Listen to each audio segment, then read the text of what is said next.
जय हिंद बच्चों।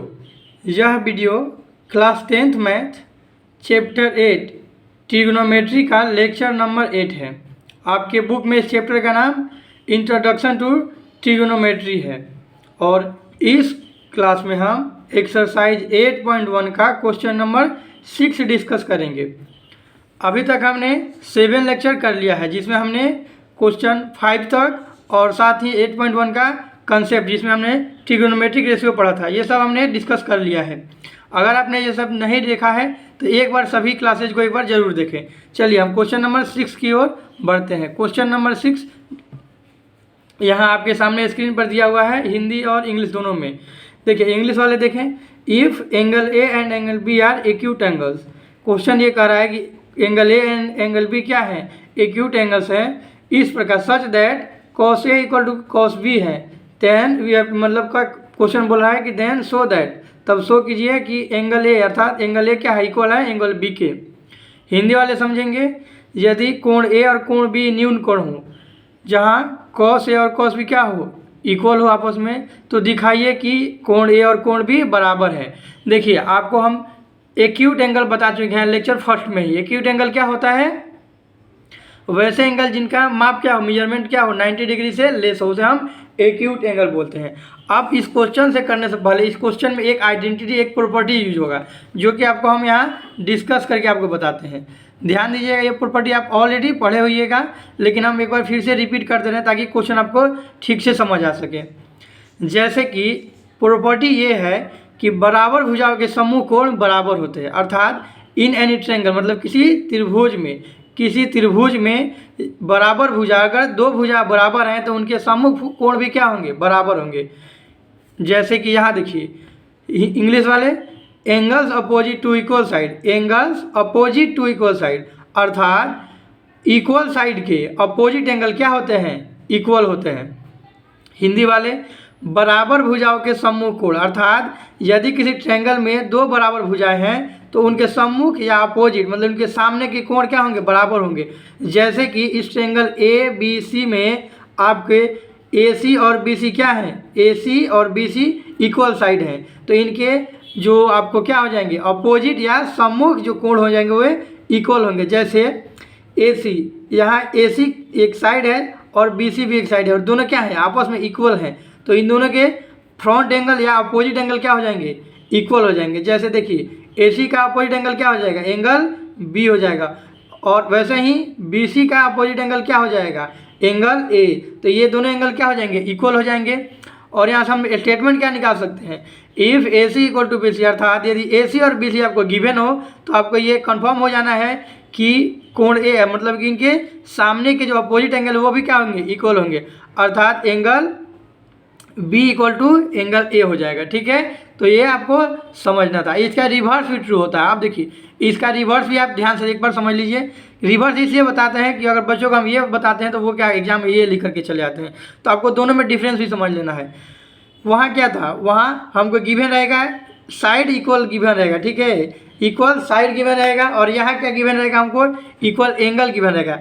यहाँ क्या है कि समान कोणों के विपरीत भुजा, दो बराबर कोण है अर्थात दो समान कोण है, और इनके विपरीत जो साइड होंगे वो क्या हो जाएंगे, इक्वल हो जाएंगे। जैसे यहाँ समान कोण अर्थात एंगल ए और एंगल सी क्या है, एंगल ए और एंगल सी आपस में इक्वल है, तो इनके अपोजिट जो साइड होंगे, इनके अपोजिट साइड कौन कौन से होंगे, तो एंगल ए का अपोजिट साइड कौन है, बी सी, और एंगल बी का अपोजिट साइड कौन है, ए सी। ये दोनों क्या हो जाएंगे, इक्वल हो जाएंगे।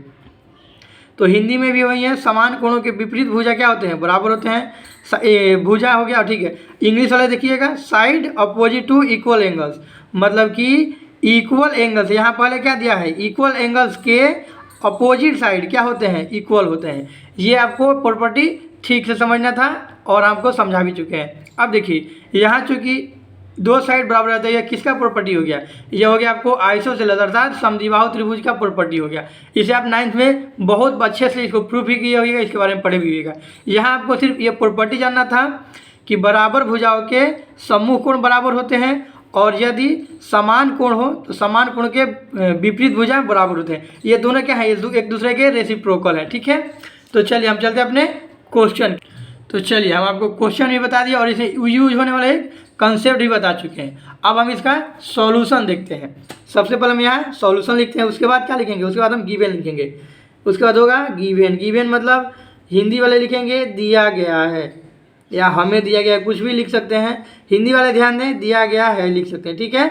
अब देखिए यहाँ क्या कर सकते हैं, हिंदी वाले इंग्लिश में भी गिवन लिख सकते हैं। ये कोई छोटा वर्ड है, इसको याद करना, रिमेंबर करना कोई बहुत बड़ी बात नहीं है। गिवन दिया गया, हमें क्या दिया गया है, इन राइट एंगल ट्रेंगल्स, या ये यहाँ राइट एंगल ट्रेंगल का कहीं कोई चर्चा नहीं किया गया है, लेकिन ट्रिग्नोमेट्री है तो यहाँ राइट एंगल ट्रेंगल होना ही होना है।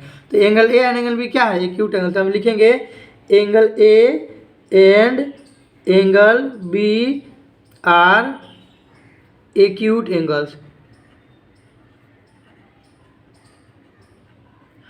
हिंदी वाले यहाँ लिख लेंगे कोण ए और कोण बी क्या है, न्यून कोण है। यहाँ यही रहेगा, यहाँ लिख देंगे सिर्फ न्यून कोण है, लिख देंगे न्यून कोण है, ठीक है, न्यून कोण है, ठीक है। अब देखिए ये दोनों, ये गिवन हो गया। दूसरा क्या दिया है, अब एक और गिवन है एंड और गिवन है cos A equal to cos B, मतलब कॉस ए और कॉस बी क्या है, बराबर है।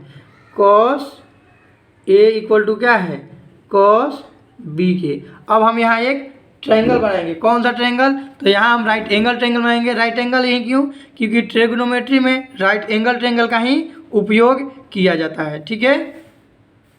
तो आइए हम यहाँ एक अपने मन से क्या बनाएंगे, right angle triangle. Right angle triangle ये हो गया हमारा। अब ABC नाम दे देते हैं, या PQR MNO, कुछ भी इसका हम नाम अपने मन से दे सकते हैं। क्यों, क्योंकि देखिए एंगल तो यहाँ A है B है, देखिए एंगल A है B है, तो इसको एंगल A और B रहेगा। नेम कुछ भी रहे, एंगल क्या होना चाहिए, एक एंगल A और एक एंगल B होना चाहिए। देखिए अब ये क्या होगा, ये एंगल तो राइट एंगल अर्थात 90 डिग्री का होगा। लेकिन एक्यूट एंगल कौन कौन से होते हैं भाई, एक्यूट एंगल जो 90 डिग्री से लेस है, यही दो एंगल होंगे जो 90 डिग्री से क्या होंगे, लेस होंगे। तो यही हमारा एक्यूट एंगल हो जाएगा। तो किसी एक को आप एंगल A मान लीजिए, किसी एक दूसरे को हम क्या मान सकते हैं, एंगल B मान सकते हैं। हम इसको भी इसको मान सकते हैं, कोई दिक्कत नहीं है। क्वेश्चन में ए बी जो दिया था इसी के अनुसार हम ए बी एंगल मान लिए। अब इसका नाम हम कुछ भी दे सकते हैं, जैसे कि आज हम दूसरा नाम देते हैं, ट्रायंगल क्या होगा, PQR। अब इस ट्रायंगल का नाम हम ABC भी दे सकते हैं, ध्यान रखिएगा। ट्रायंगल का नाम हम ABC भी दे सकते हैं, कोई दिक्कत नहीं है। तो नेम कुछ भी रहेगा, लेकिन एंगल क्या होना चाहिए, एंगल हमारा दो, चूंकि एंगल दिया हुआ है तो एंगल ही रखेंगे, ठीक है। अब कोई पूछेगा हम PQR ही क्यों देंगे, तो चलिए हम ABC भी नाम देते हैं। ए हो गया, ये हो गया, B हो गया, और इसको हम C दे देते हैं नाम। लेकिन अब क्वेश्चन एक ही से सॉल्व करेंगे, आपको कि कोई एक लिख लेना है, ठीक है, ABC या PQR, ठीक है।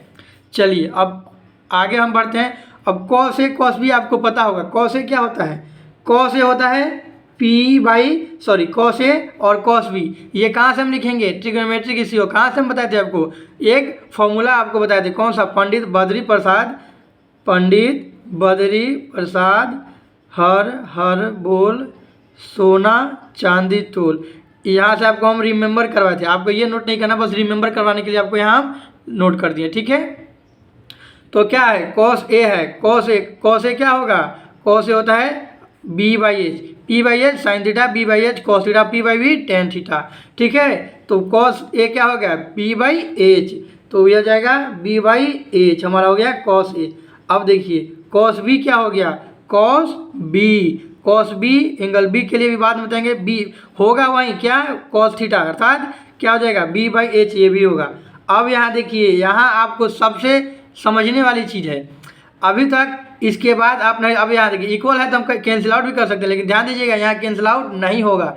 अब क्यों कैंसिल आउट नहीं होगा ये हम आपको बताते हैं। ये B/H किसके लिए आया है, कॉस ए अर्थात एंगल ए के लिए, और ये B/H किसके लिए आया है, एंगल बी के लिए। अब आइए आगे थोड़ा सा बढ़कर देखते हैं।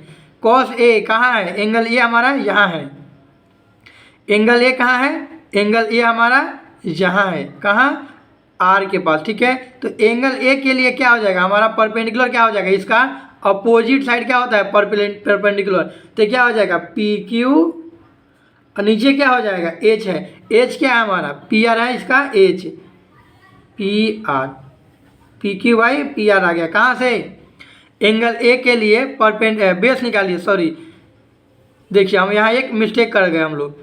एंगल ए के लिए हमको क्या निकालना है, बेस निकालना है। परपेंडिकुलर क्या होगा, ये हो जाएगा परपेंडिकुलर, और ये क्या हो जाएगा, बेस हो जाएगा एंगल ए के लिए। लेकिन हमको क्या लेना है, बेस लेना है। बेस क्या है हमारा, क्यू आर है, ध्यान रखिएगा यहाँ क्या है, क्यू आर है।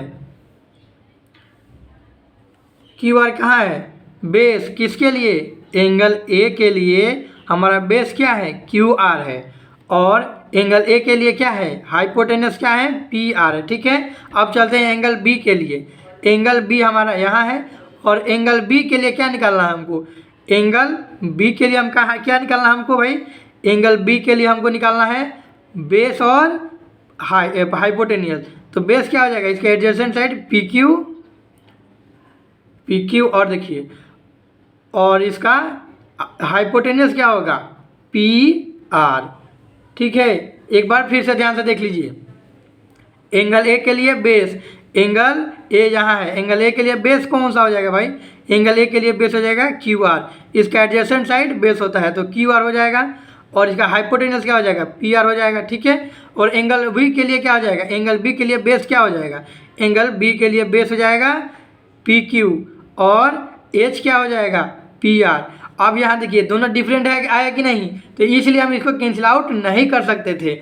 इसीलिए हम आपको जब क्वेश्चन लिखवाते थे, पहले वो क्वेश्चन जो कराए वहाँ बी बाई एच जहाँ लिखा था, उसके बाद हम साइड भी लिखते चलते थे ताकि आप वहाँ कन्फ्यूज ना करिए। ठीक है, चलिए अब यहाँ क्या हो जाएगा भाई, पी आर से पी आर क्या हो जाएगा, कैंसिल आउट हो जाएगा। कैसे, या डिवीजन में इधर जाकर मल्टीप्लाई होगा और कैंसिल आउट हो जाएगा। अगर इक्वल साइड के दोनों साइड अगर इक्वल क्वांटिटी हो तो क्या कर सकते हैं, उसको कैंसिल आउट कर सकते हैं। ठीक है, अब हमारा यहाँ से क्या आ गया, यहाँ से आ गया Q R is equal to P Q. अब क्या आ गया, दो साइड्स इक्वल हैं, हम यहाँ अब क्या लिखेंगे, वी नो, हम जानते हैं, हम क्या जानते हैं भाई, हम जानते हैं कि opposite sides of equal angle क्या होते हैं, sorry opposite side of equal angle. और इसका रिवर्स, अभी हम आपको एक कंसेप्ट बताए थे। कंसेप्ट क्या था, देखिए इसी कंसेप्ट का यूज करने के लिए हम आपको उसको बताए थे कि बराबर भुजाओं के समूह कोण बराबर होते हैं और समान कोणों के विपरीत भुजा बराबर होते हैं। यदि पहले बराबर भुजा दिया हो तो कोण बराबर कर देंगे, और यदि कोण बराबर दिया हो तो भुजा बराबर कर देंगे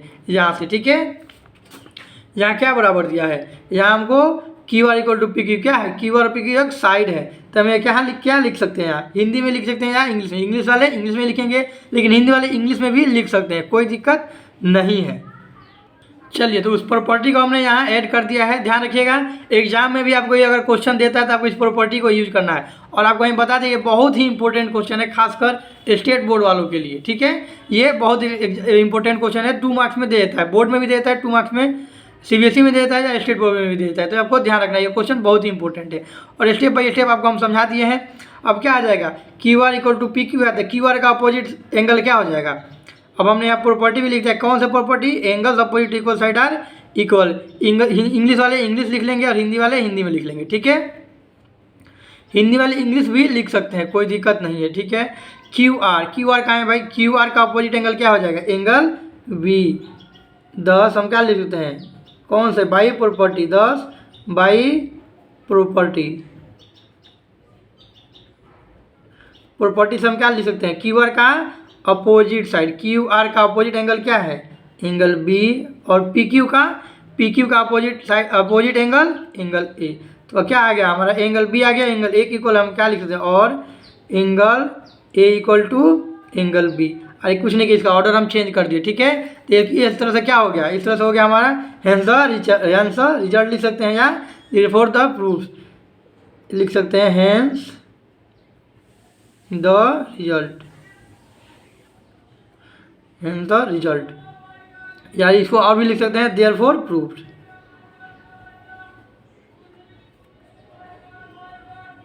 क्या हो गया हमारा रिजल्ट, प्रूफ हो गया। इस तरह से ये क्वेश्चन समाप्त हुआ। अब देखिए हम यहाँ आपको पिक्चर ये बताए थे। ठीक है, ये थोड़ा सा क्या हो सकता है आपके लिए, कंफ्यूजन हो सकता है। ए इसको ले लिए, बी इसको ले, देखिए ट्रायंगल का नाम कोई भी हो सकता है। ठीक है, लेकिन एंगल क्या रहेगा, एंगल चूंकि हम कोई ए और बी दिया हुआ है तो इसीलिए हम ए यहाँ बी माने। अगर ये भी नहीं दिया रहता तो जो ये एंगल पी है ना साइड, जो कॉर्नर पी है, इसी को हम एंगल पी मान लेते। ठीक है, इसके लिए हम आपको एक अलग से भी क्या करते हैं, एक फ्रेश ट्रायंगल बना कर दिखाते हैं।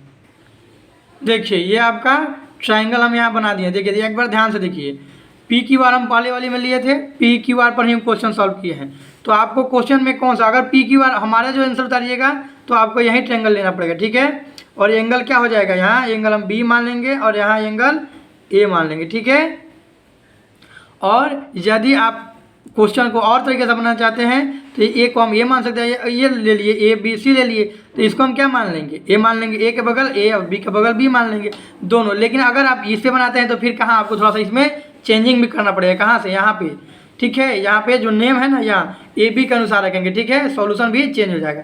तो आप इसको ही नोट कर लीजिए, ठीक है, ये ट्रायंगल आप नोट कर लीजिएगा और इसके साथ ये पूरा सॉल्यूशन आप नोट कर लीजिए। देखिए एक बार हम क्वेश्चन दिखा देते हैं और पूरा सॉल्यूशन। ये पहले हमने क्या किया, जो गिवन था दिया, उसके बाद गिवन से हमने क्या निकाला, रेशियो निकाला, और रेशियो से फिर हमने क्या किया, साइड लिखा। अब ये साइड आपको, ये साइड जब बनाइएगा तो ये ट्रायंगल ना बना करके या इसी ट्रायंगल में ए बी सी ना लिखिएगा, या डायरेक्ट सिर्फ पी क्यू आर लिख लीजिएगा, ठीक है। और नहीं तो कुछ सर लोग ऐसे भी कराएंगे, ए बी सी करके भी कुछ सर लोग क्वेश्चन सॉल्व कराएंगे, तो उसमें कोई दिक्कत नहीं है भाई, आपको जो मर्जी नेम दीजिए, बस उसमें ए और बी प्रजेंट होना चाहिए, ठीक है। चलिए, थैंक्स फॉर वॉचिंग।